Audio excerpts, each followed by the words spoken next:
السولفنسي ريشيوز، وهي تالت كلاسيفيكيشن عندنا في الفاينانشال ريشيوز، واللي بتقيس الفاينانشال ليفريج وقدرة الشركة إنها تسدد اللونج تيرم اوبليجيشنز. والسولفنسي ريشيوز بتتقسم لديت ريشيوز وكفرج ريشيوز.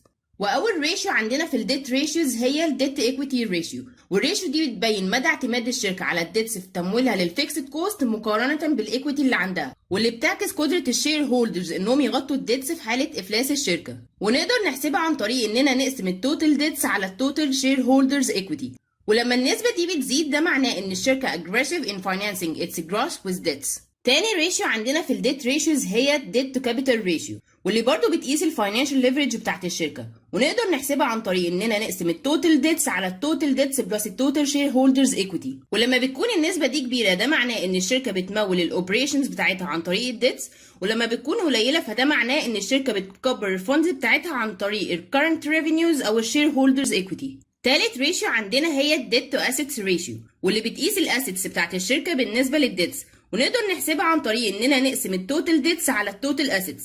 وكل ما كانت النسبة دي كبيرة كل ما كان فيه higher degree of leverage وبالتالي higher risk.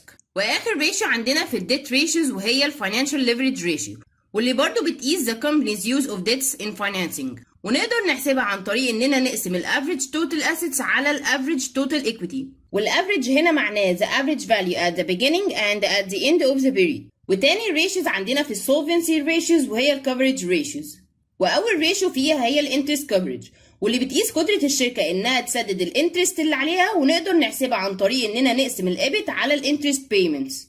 والنسبة دي لو كانت قليلة ده معناه ان الشركة ممكن تقابل صعوبة في انها تسدد البونز او فوائد البنك، وده ممكن يأثر على قرار البنك في انه يدي الشركة قروض في المستقبل او ان الانفستور يشتري منها بونز. تاني ريشيو عندنا والاخيرة هي الفيكسد تشارج كفرج ريشيو، واللي بتقيس قدرة الشركة انها تغطي الفيكسد تشارج، ونقدر نحسبها عن طريق اننا نقسم الابت بلس الليز بيمنت على الانترست بيمنت بلس الليز بيمنت. والنسبة دي لو كانت قليلة فده معناه ان في دروب في الايرنينجز، واللي ممكن يأثر على الشركة بشكل سيء. وكده يبقى وصلنا لنهاية الفيديو بتاعنا، وما تنسوش تتفرجوا على الفيديوز اللي جاية.